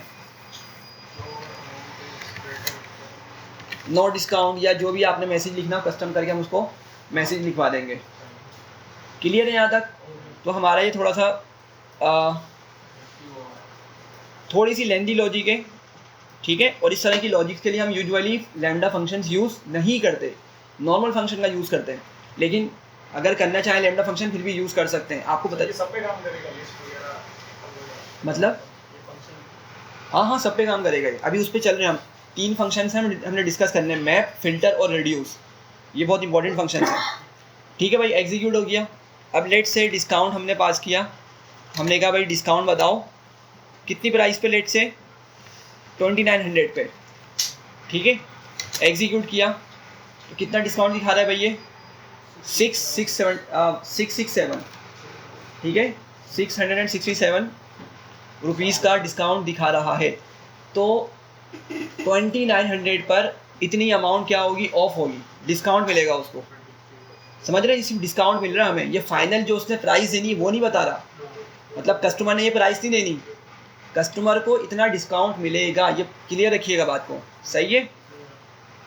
हम खुद भी कैलकुलेट कर लेते हैं एक मरतबा। 2900 को मल्टीप्लाई कर लेते हैं किससे, 23 से, 0.23 से, क्योंकि हमारी रेंज के अंदर ये वाला डिस्काउंट अप्लाई होगा। तो ज़रा देखें आंसर सेम आ रहा है, मतलब हमारी लॉजिक सही काम कर रही है। अब लेट से हमने कहा 2900 नहीं, 1200 का डिस्काउंट, 1200 की प्राइस है, ठीक है। तो इस पर अप्लाई चेक, इस पर चेक करो कितना डिस्काउंट बनेगा। तो कितना बन रहा है भाई, 252 बन रहा है। क्लियर हो रही है बात। और अगर मैं यहाँ पे आके डायरेक्ट इस पे 1200 आ गया सही आंसर, ठीक है। अच्छा अगर हम यहाँ पे लिखते हैं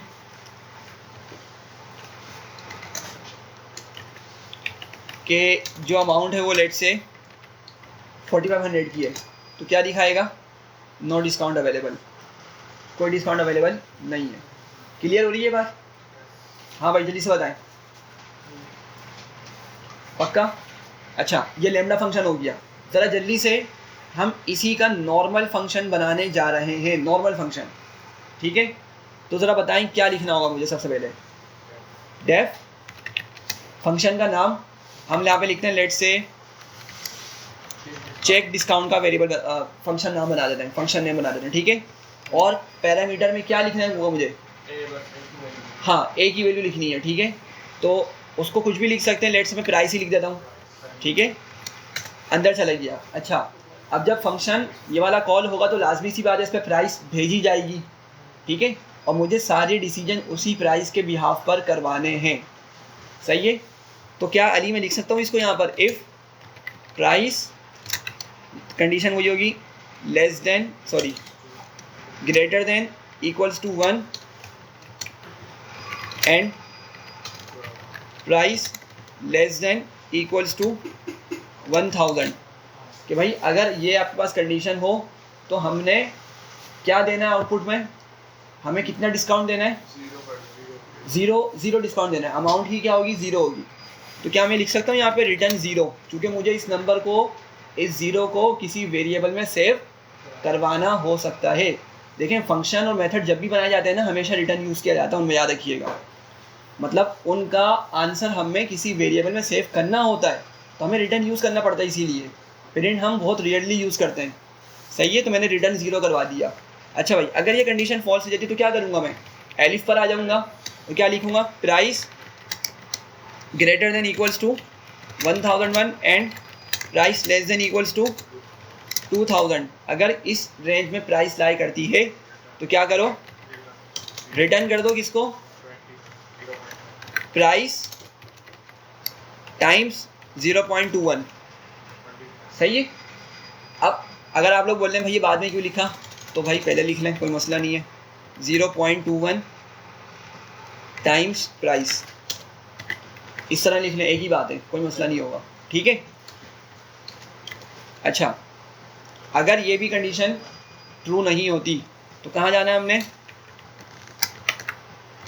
कहाँ जाना है भाई, 2001 से लेके कहाँ तक के, 3000 तक के, ठीक है, और कितनी हमने उस पर देनी है डिस्काउंट, 23 का, तो 23 यहाँ पे रिटर्न करवा दिया, समझ रहे हैं। अच्छा एल्स में क्या बोल देंगे, नो डिस्काउंट। नो डिस्काउंट, सही है भाई। तो हमारा वो जो लॉजिक थी वो यहाँ पे एक अच्छे तरीके से हमने यहाँ पे लिख दी है, सही है। हो सकता है किसी के लिए तरीक़ेकार मुश्किल हो तो भाई ये तरीका यूज़ कर सकते हैं, सही है, लेकिन पता दोनों से होना चाहिए जी। एल्स के बाद प्रिंट डिस्प्ले रिटर्न। हाँ सॉरी, प्रिंट लिखने की आदत हो गई है ना, तो रिटर्न ही होगा वैसे यहाँ पे, ठीक है। ठीक है, यहाँ पे भी हमने रिटर्न यूज़ कर लिया, एग्जीक्यूट किया, फंक्शन रेडी है। अब लेट से चेक डिस्काउंट को कॉल किया मैंने और मैंने यहाँ पास किया 780, क्या आउटपुट आएगा इसका, 0, क्योंकि कोई डिस्काउंट नहीं है इस पर, 0 मिल जाएगी इसकी वैल्यू, ठीक है। अच्छा दोबारा एग्जीक्यूट किया, लेट से सॉरी इस पे वैल्यू पास करी हमने 1780, सही, तो कितना डिस्काउंट मिल रहा है, 373.8, सही है। लेट से यहाँ पर अब पास कर दिया हमने 2880, सही है, तो कितना मिल रहा है, 662 का 662.4 का डिस्काउंट मिल रहा है। तो क्लियर हो गया भाई ये। तो आपने यहाँ पे देखा हम एक फंक्शन में एक से ज़्यादा रिटर्न भी यूज़ कर सकते हैं, सही है, डिपेंड करता है आपकी कंडीशन क्या है। जिस तरह हमारे पास कंडीशंस थी हमने रिटर्न का यूज़ कर लिया, तो लाजमी नहीं सिर्फ एक मरतबा यूज़ हो, एक से ज़्यादा मरतबा भी हम रिटर्न का यूज़ कर सकते हैं।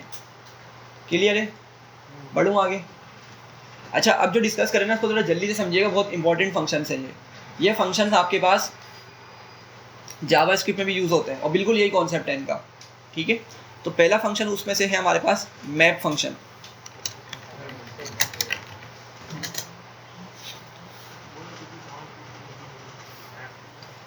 जी कुछ बोल रहे, मैप। अच्छा अब ये मैप फंक्शन मैप नहीं दिखाएगा, सही है, ये क्या करेगा बताते हैं। सबसे पहले मैंने मैप लिखा, जब ब्रैकेट बना रहा हूँ तो जरा देखिएगा ये क्या दिखा रहा है। पहला इसका आर्गुमेंट क्या होगा, फंक्शन, और दूसरा होगा आइटरेबल, मतलब मुझे इसके अंदर एक फंक्शन लिखना है। इस मैप फंक्शन के ब्रैकेट के अंदर पहली चीज़ मुझे क्या लिखनी है, फंक्शन, और दूसरी चीज़ आइटरेबल। आइटरेबल आपका लिस्ट भी हो सकती है, टपल भी हो सकता है, सेट हो सकता है, डिक्शनरी हो सकती है, XYZ डिफरेंट चीज़ें हो सकती हैं, ठीक है। अब लेट से हम ये क्वेश्चन सॉल्व करते हैं, बहुत सिंपल सा है कि भाई मेरे पास ना एक लिस्ट है 1 से लेकर 10 तक की, मुझे उसमें तमाम नंबर्स का क्यूब निकालना है। क्या करना है, तमाम नंबर्स का क्यूब निकालना है, ठीक है, सिंपल सा। आगे बढ़ते हैं फिर इसको और कॉम्प्लेक्स करेंगे। तो मैं सबसे पहले तो क्या करूँगा भाई, मैं वो वाली लिस्ट बना के रख लूँगा अपने पास जिसमें 1 से लेकर 10 तक के नंबर्स मौजूद हों, जब तो मैं इसको अंदर पास कर सकूँगा, सही है।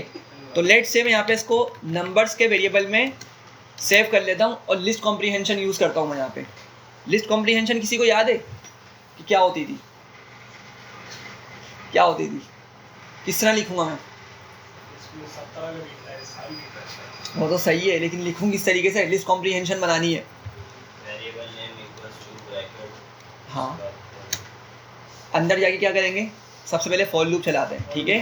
फॉर लूप चलाएंगे तो हमें कहाँ तक नंबर चाहिए भाई, 4n इन रेंज कहाँ से कहाँ तक चाहिए, 1 से लेके 10 तक, तो क्या लिखूँगा, 11 लिखूँगा, ठीक है। ये लूप चल गया हमारा और हमें कोई कंडीशन नहीं है, हमारे पास सिंपल सारे ही नंबर्स चाहिए। तो मुझे वो सारे नंबर्स चाहिए तो मैं क्या करूँगा, पीछे आके बस n लिख दूँगा, ठीक है। तो क्या होगा, 1 से 10 तक के नंबर्स जनरेट होंगे और हमारी इस लिस्ट में सारे के सारे वो अपेंड हो जाएंगे, ठीक है। तो हमारे पास नंबर्स की लिस्ट बन चुकी है 1 से लेके 10 तक की।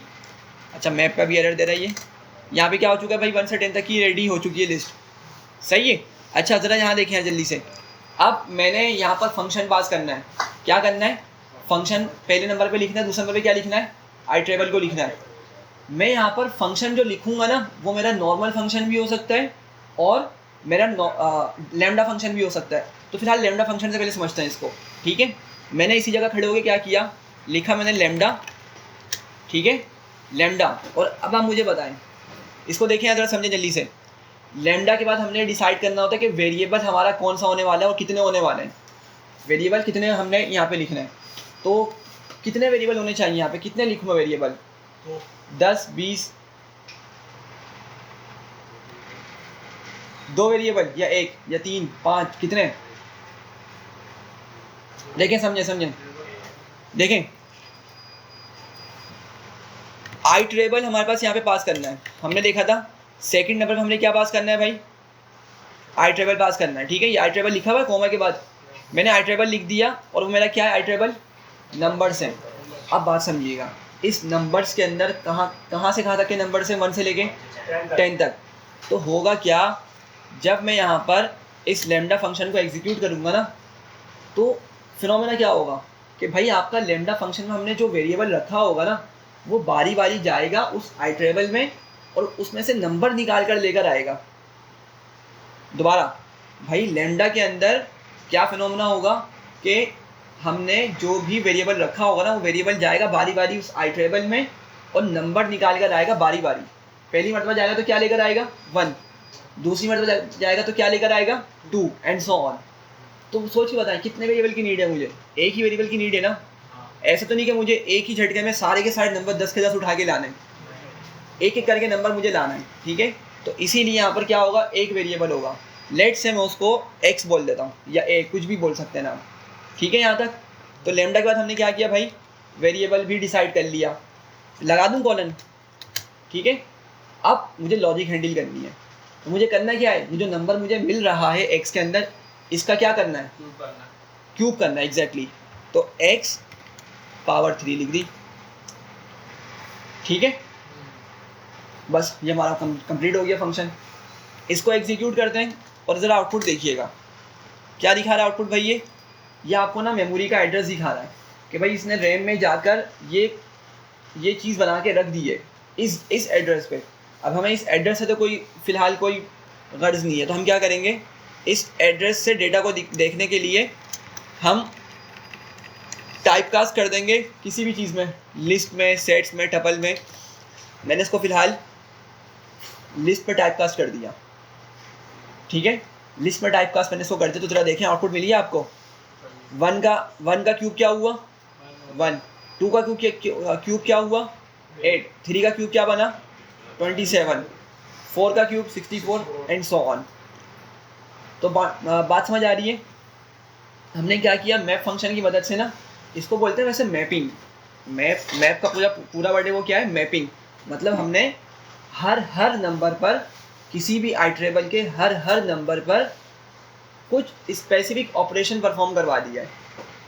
क्या करा, कुछ स्पेसिफिक ऑपरेशन परफॉर्म करवा दिया है।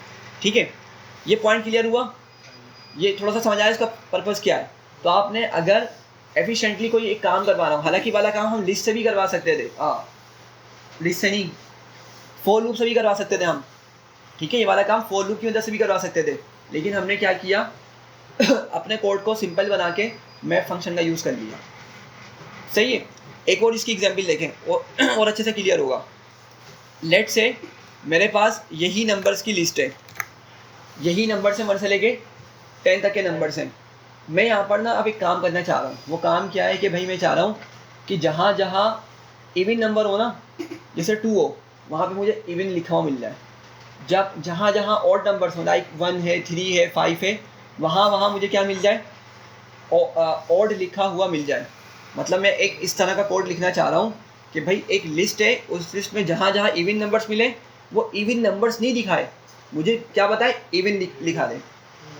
जहाँ जहाँ उसको ऑड नंबर्स मिले वो मुझे ऑड नंबर्स नहीं दिखाए, वो मुझे ऑड खुद डिस्प्ले करवा दे कि भाई ये नंबर ऑड है।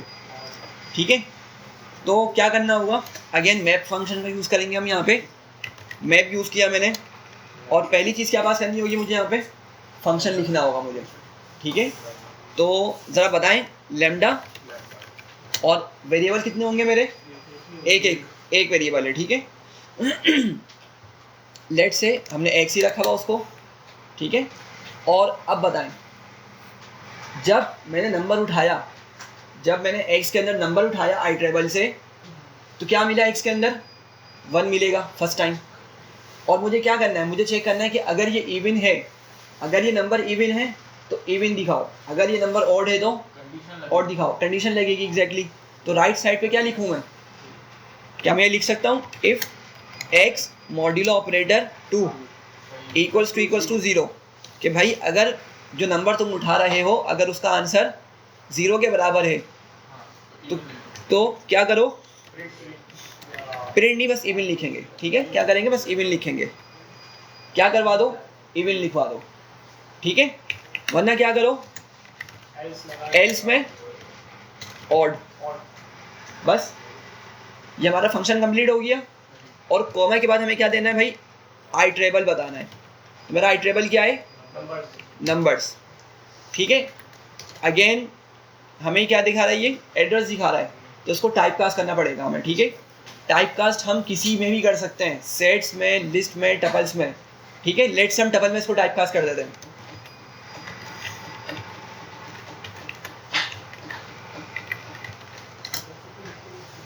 तो ज़रा देखें क्या हुआ, टपल में टाइप कास्ट किया तो मैं यहाँ पे नंबर प्रिंट कर देता हूँ। देखिए भाई ज़रा, 1 को क्या दिखा रहा है, ये 2 को क्या बता रहा है, 3 को ऑड, 4 को इवन एंड सो ऑन। समझ रहे हैं बात को। अच्छा, टपल में मैंने टाइप कास्ट कर दिया, सही चल रहा है। अगर मैंने इसको सेट में टाइप कास्ट किया, क्या ख्याल है कैसा आउटपुट आएगा, अगर इसको मैंने सेट में टाइप कास्ट किया, हाँ भाई अली, अगर मैंने इसको सेट में टाइप कास्ट किया इस पूरी चीज़ को, तो आउटपुट बताएं किस तरह आएगा। सही है, कर्ली ब्रैकेट्स में आएगा, लेकिन आउटपुट में क्या दिखेगा मुझे, सीक्वेंस। सोचे सेट क्या करता है, सेट की क्या एक स्पेसिफिक प्रॉपर्टी होती है, सॉरी अनऑर्डर्ड होता है, सही है, लेकिन इससे भी इम्पोर्टेंट एक और चीज़ है, यूनिक। तो अभी देख रहे हैं इवन ऑड काफ़ी मरतबा रिपीट हो रहा है ना।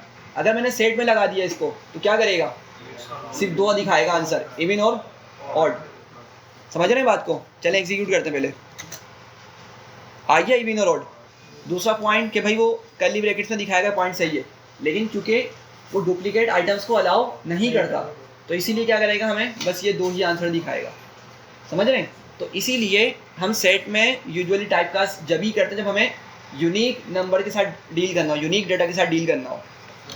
ज़्यादातर हम लिस्ट का यूज़ करते हैं, लिस्ट या टपल।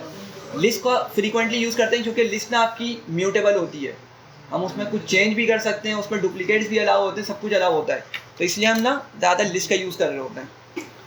तो भाई पॉइंट क्लियर हो गया, आगे बढ़ूँ।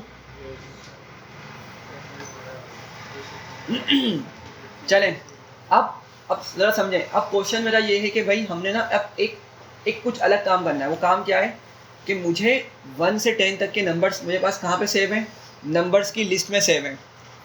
कहाँ पर सेव है, नंबर्स की लिस्ट में सेव है, सही है। अच्छा, मैं चाह रहा हूँ कि मुझे सिर्फ ऑड नंबर्स मिल जाएं।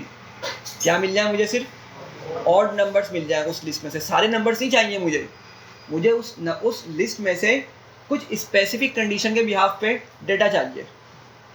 समझ रहे हैं, पॉइंट क्लियर हो रहा है। तो यहाँ पे क्या करेंगे, हम दोबारा से मैप फंक्शन का यूज़ करते हैं, ठीक है। ऑल्दो कि ये काम मैप से नहीं हो सकता, लेकिन ज़रा समझें कि मैप मसला क्या करता है, मैप पे मसला क्या आता है। मैप यूज़ किया मैंने और मैंने क्या कहा कि भाई फंक्शन पास करना होगा ना हमें क्या, मैंने क्या बोला, मुझे ऑड नंबर्स चाहिए, बस मुझे उस लिस्ट में से सिर्फ ऑड नंबर चाहिए। तो मैंने यहाँ पे लिखा सबसे पहले लेमडा फंक्शन को, लेमडा एक्स कॉलन क्या लिखूंगा मैं, condition if x modulo operator 2, क्या होना चाहिए इसका आंसर, मॉड्यूलो ऑपरेटर मुझे ऑड नंबर चाहिए बस। एनीवन, इक्वल्स टू 0 या 1, ऑड नंबर्स के लिए मैं काम कर रहा हूँ, ठीक है। मैंने बोला भाई तुम क्या करो, नंबर को डिवाइड करो 2 से, और अगर उसका रिमाइंडर आपको 1 मिलता है, ठीक है, तो क्या कंडीशन हो जाएगी हमारी, ट्रू हो जाएगी ऑड नंबर के हिसाब से। ये बात समझ रहे हैं ना भाई। तो क्या करो, वो मुझे नंबर ला दो, एक्स ला दो। अगर ये कंडीशन 2 हो तो क्या करो, उस नंबर को ले आओ। सही है यहाँ तक? अच्छा सॉरी। अब अभी आप लोग देख रहे होंगे मसला क्या है। मैंने अपनी ऑड वाली कंडीशन तो लिख दी है, ऑड वाली कंडीशन लिख दी है, लेकिन ये एरर दिखा रहा है यहाँ पर। वो क्या क्यों दिखा रहा है? बोल रहा भाई एल्स भी बताओ। देखें, मुझे एल्स वाली कंडीशन तो यहाँ पे हैंडल ही नहीं करनी। मैंने क्या कहा था, क्वेश्चन की रिक्वायरमेंट क्या थी कि भाई सिर्फ मुझे ऑड नंबर्स निकाल कर ला दो उस लिस्ट में से। सही है? अगर मैं सिर्फ इतनी कंडीशन लिखता हूँ यहाँ तक मेरा पॉइंट सही है, लेकिन मुझे बोल रहा है भाई एल्स भी लिखो। हालांकि मुझे एल्स की ज़रूरत नहीं है, लेकिन अगर मैं इसको चलाऊँगा ऐसी, मैं कॉमा लगाता हूँ, नंबर्स लिखता हूँ उसके बाद, तो ज़रा देखें क्या बोल रहा है भाई, एक्सपेक्टेड एल्स, कि एल्स तो बता दो। ठीक है, एल्स लिखना पड़ेगा हमें। हम एल्स की जगह कोई प्रिंट लगा सकते हैं। क्या लगाएंगे? कोई भी प्रिंट फंक्शन लगा देना। देखिए प्रिंट फंक्शन नहीं लगाना। मैं असल में ये चाह रहा था कि मुझे सिर्फ ऑड नंबर्स मिल जाएं, प्रिंट नहीं करवाना था। मैं चाह रहा था कि भाई ये जो मैप फंक्शन है ना, क्या करे, मेरा जाए और सिर्फ ऑड नंबर्स को निकाल के ले आए। लेकिन मैंने अपनी कंडीशन तो सही करके लिख दी ये वाली, लेकिन वो बोला भाई एल्स भी लिखो। अब पता है मसला क्या होगा, ज़रा देखें। मैं लिखता हूँ एल्स, ठीक है, मतलब मैं क्या बोल रहा हूँ उसको, पाइथन को, कि भाई अगर तुम्हें ऑड नंबर्स ना मिले, ये नंबर किसके लिए है, ये लॉजिक किसके लिए लिखी है हमने, ऑड नंबर्स के लिए। अगर ऑड नंबर्स मिले तो वो नंबर ले आओ। सही है? एल्स अगर नहीं मिले ऑड नंबर्स तो क्या करो, हमें उसको एल्स में लिखना पड़ेगा। ठीक है, तो लेट से मैं यहाँ पे बोलता हूँ कि उसको एम्प्टी छोड़ दो। क्या करो, उसको एम्प्टी छोड़ दो, मुझे नंबर ही नहीं ला कर दो। ठीक है, ज़रा देखिए इसका आउटपुट।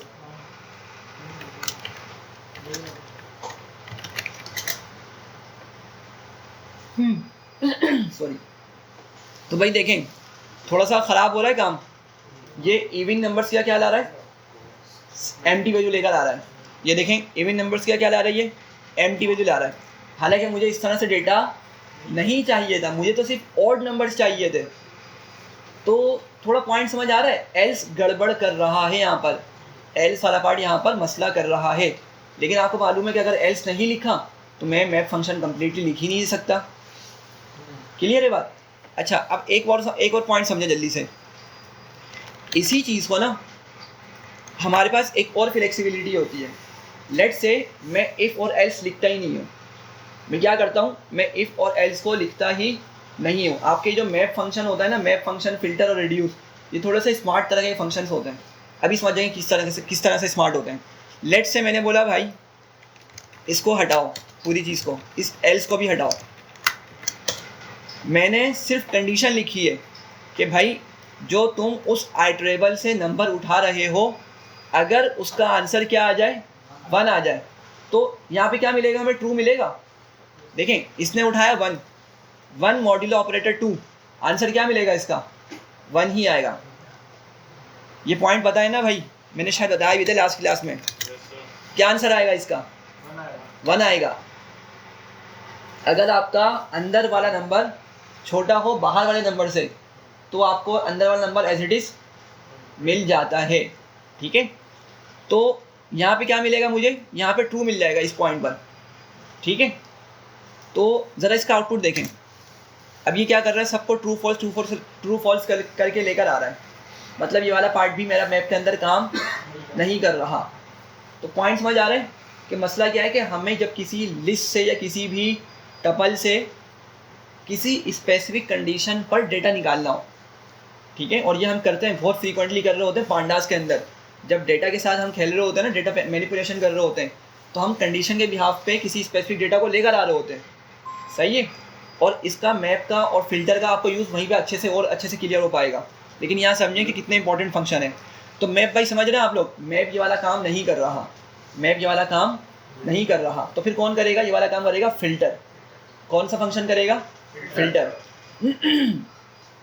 फिल्टर नाम से आपको थोड़ा क्लियर हो रहा होगा कि भाई क्या करो, छानने के सेंस में यूज़ होता है ना, छानो मतलब किसी चीज़ को सेपरेट कर दो। ठीक है, तो मैंने बस क्या करना है, इसको साथ समझें।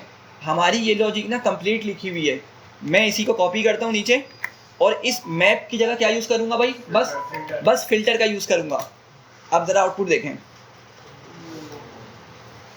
आउटपुट में देखें, सिर्फ मुझे ऑड नंबर्स मिल गए। क्यों? क्योंकि मेरी यहाँ पे कंडीशन ही क्या थी, ऑड नंबर्स के लिए थी। सही है, तो हुआ क्या होगा, इसको ज़रा समझ लें जल्दी से, फिर इसको एंड करते हैं बस क्लास को। नंबर्स के ऊपर आपका जब लूप चला, मतलब जब लैम्डा फंक्शन ने काम किया, एक्स में पहली वैल्यू कौन आई भाई? 1 आई। क्या आई? 1 आई। और हमने बोला 1 को मॉड्यूलो ऑपरेटर निकालो 2 के साथ, तो रिमाइंडर क्या मिलेगा उसका? 1। ठीक है, तो आपके पास इस पूरी जगह आ गया 1, और हम बोल रहे हैं 1 बराबर है 1 के। कंडीशन ट्रू या फॉल्स? हालांकि हमने इफ़ यूज़ नहीं किया यहाँ पे, समझे, इफ़ का यूज़ नहीं किया, लेकिन हमने क्या किया, स्मार्टली सिर्फ कंडीशन को लिखा। तो जब इसको पता चला फिल्टर को कि भाई यहाँ पे ट्रू मिल रहा है, तो क्या करेगा, ये खुद से जाएगा उस नंबर को निकाल के हमारे पास सेपरेट कर देगा, खुद से सेपरेट कर देगा। अच्छा, सेकंड टाइम लूप चला, सॉरी सेकंड टाइम आपका लैम्डा फंक्शन चला, तो एक्स में क्या वैल्यू आएगी? एक्स में क्या वैल्यू आएगी? 2। 2 का हमने रिमाइंडर निकाला 2 की मदद से, आंसर क्या मिलेगा? 0। और हम बोल रहे हैं 0 = 1, क्या हुआ? 2 या फॉल्स? फॉल्स ना। तो जब इसको फॉल्स मिलेगा, ये उस नंबर को खुद ही स्किप करवा देगा। समझ रहे हैं बात को? फिर 3 उठाएगा, फिर इसको ट्रू मिलेगा, 3 को हमारे पास ले आएगा। तो ये इस तरीके से काम करता है फिल्टर फंक्शन। थोड़ा सा पॉइंट क्लियर हो रहा है?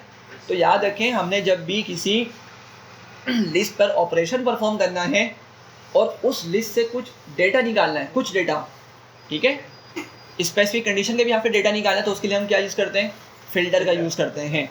मैप कब यूज़ करते हैं? जब हमने सारे के सारे आइटम्स पे, सब के सब नंबर्स पे कोई ऑपरेशन परफॉर्म करवाना हो, जब हम मैप फंक्शन का यूज़ करते हैं। रिड्यूस फंक्शन रह गया है, इंशाल्लाह उसको हम नेक्स्ट क्लास में डिस्कस करेंगे।